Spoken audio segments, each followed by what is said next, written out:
Hi, this is Tony McGovern coming to you from Chicago. As usual, I've got a couple of fun clips today. The first one is pretty wild. It was sent to me by Ms. Samala. She came through again. Thank you very much.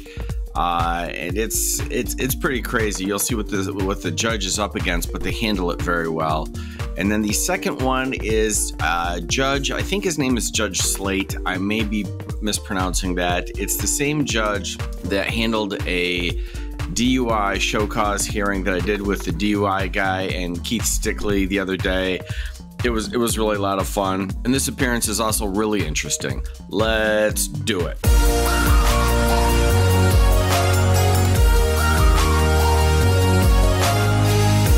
Milagaros, Mercado. No behavior, y'all. Set it for Monday. Whoa. He not no more. He just want to turn myself, miss. Okay, stand right there. I'm gonna do Is this Mr. Robinson? No, he's behavior officer, y'all. Mr. Robinson Bayer, set it for Monday. Give him lots of time to cool off.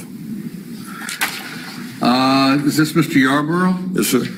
Mr. Yarborough, you're charged with trespass on property after warning.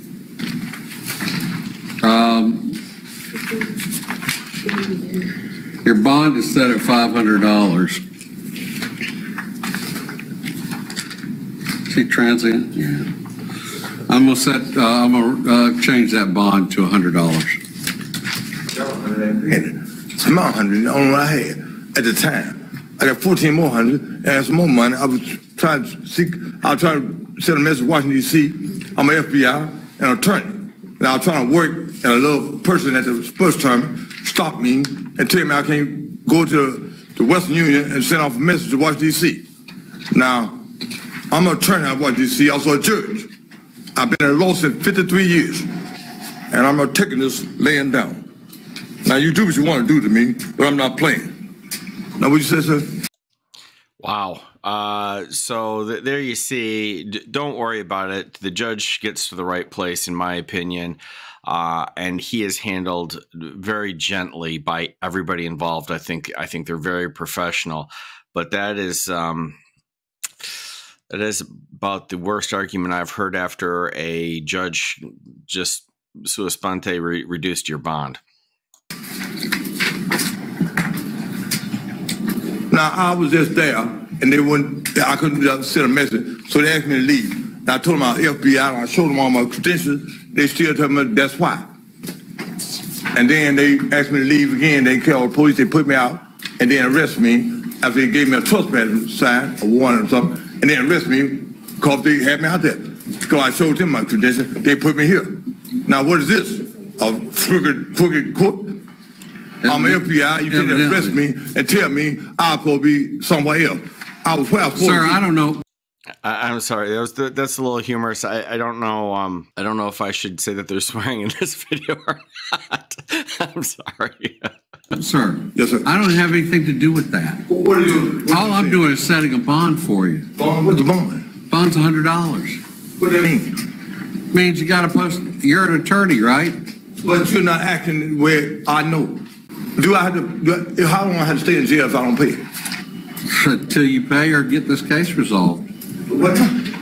Until you pay the $100 or get the case resolved. How much time can I spend time serving? How long is it? You can spend. This is a first-degree misdemeanor. Spend up to a year in jail. Oh yeah. I'm not saying you're damn fool, man. Sir, I'm not saying you're going to spend a year in jail. Man, I don't want to spend a penny and time in jail if it's overnight. All I did was trespass on the property. How I spend a year in jail, man? What you talking about? I didn't say you're going to spend a year in jail. How long You asked me what the maximum was. I said up to a year in jail. What's the minimum then? There is no minimum. For the maximum is 100 years in jail. 1 year. 100 years in jail. 1 year. I'll do the 1 year. No, you're not going to. Give me 1 year in jail, then, man. I'm not going to give you a year. Damn fool. Give me a year in jail. No. How the hell y'all talking? Bond said $100. Are you going to have a psych eval done on him? I think that the court can order one now. Well, I'm going to order you to do a psych eval on him. Well, there's the clip that qualifies this for wild court moments. The next one is really sort of a mild court moment. and it's mild to the point of being humorous. This is sort of interesting, and it came up during a time when I was doing Glenn Serio videos, and I've got law nerds everywhere, all over the world, and Washington State is no exception.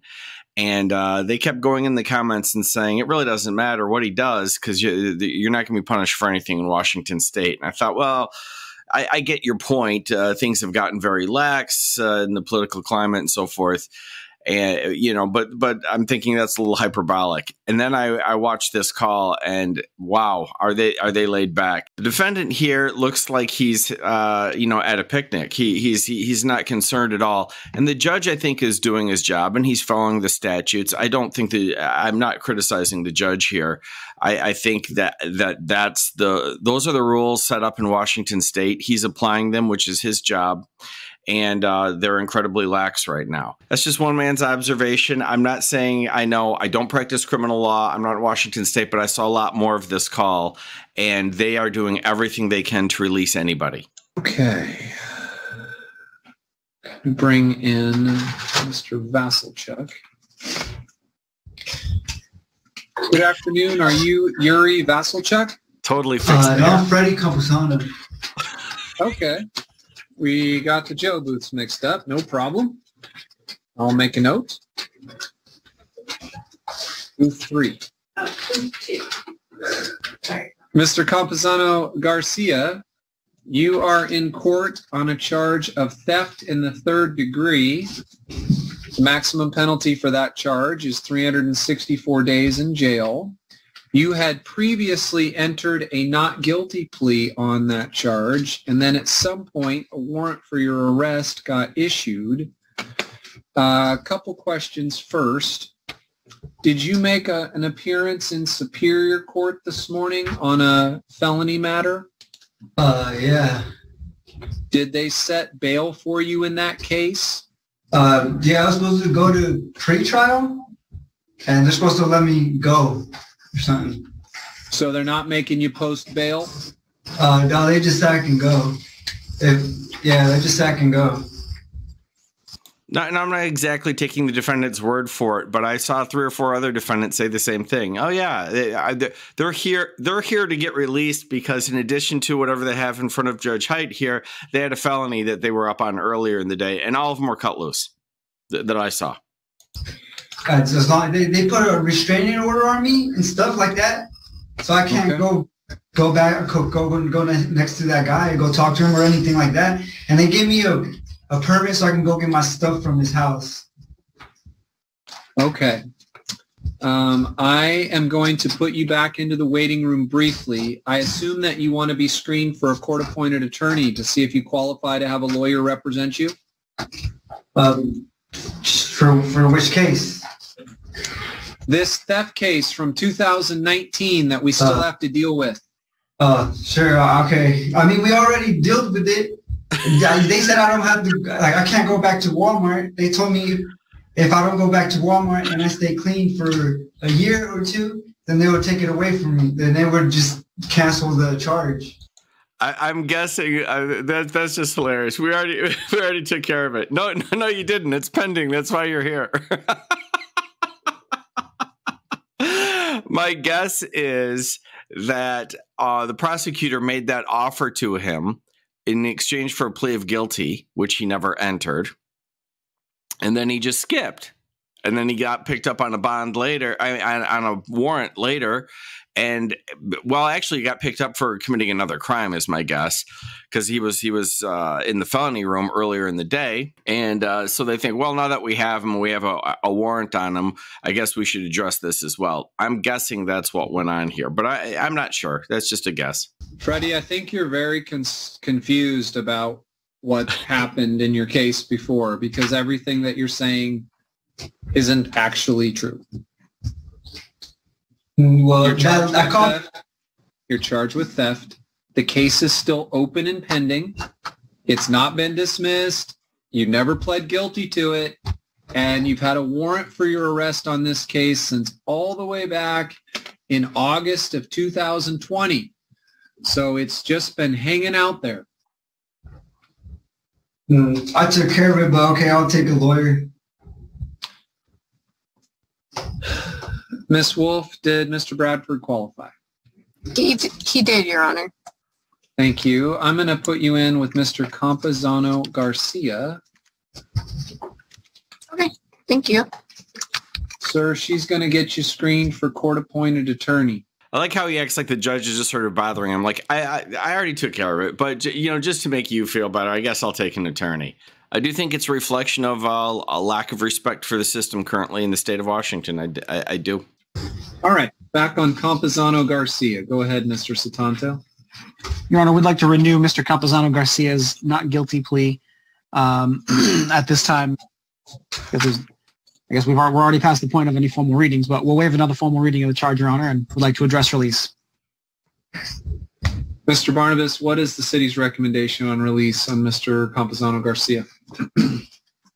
I'd ask if he's released to be put on enhanced release. He's been on warrant for a while, since August 2020, so that does cause the city some concerns, but it's a nonviolent crime, theft 3, and looks like the only FTA on the case, so I do think enhanced release would be appropriate.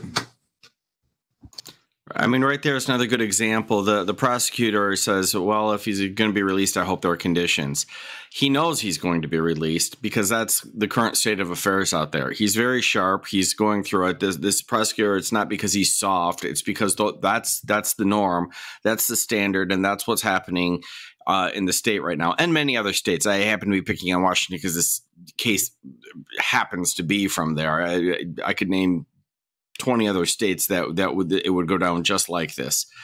You know, so I don't think there's some fundamental problem with the prosecutor or the judge. They're just merely applying the law as it is currently. Mr. Satanto, did you feel like you had the ability in the breakout room, without disclosing any confidences, of course, to explain to Mr. Campuzano Garcia that this case is still alive, it's not done, or do you think I should take an extra couple minutes to talk that through with him? I did explain that to him, Your Honor, but don't think it would hurt to have you explain that to him, just to make sure that we're 100% clear. Freddie, I don't know what you took or thought you heard at the last court date that you had on this case. I mean, it was a long time ago, but for some reason you thought it was done, and it's not done. You didn't finish it. So this Walmart theft is still a court date, still a criminal case, and it's still something you have to deal with. Do you understand that? Yeah. So whatever you thought happened before, just put it out of your mind, because it's not going to do you any good to be like, well, I still think it's done, because it's not. And then you'll miss a court date, and then there's another warrant. Okay. And so what? And here's the problem. By the way, again, I'm not criticizing. Both attorneys seem very sharp. The judge seems very sharp. But there is a complete lack of respect for law in this place. And so what? You're going to issue a warrant and then what? Drag them in and cut them loose again.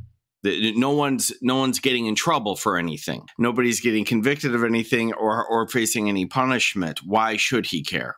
The Superior Court set pretrial release for you, right? You said you'll be checking in upon your release? Yeah. All right. Well, they're looking at the same pretrial risk assessment that I'm looking at. So I believe they put you on intensive pretrial release, which is I'm going to do as well. I'm not going to require you post bail. So I'm releasing you on this charge. This case originally was whose? Marcy? I believe it was Your Honor's case. I think so too. So, yeah.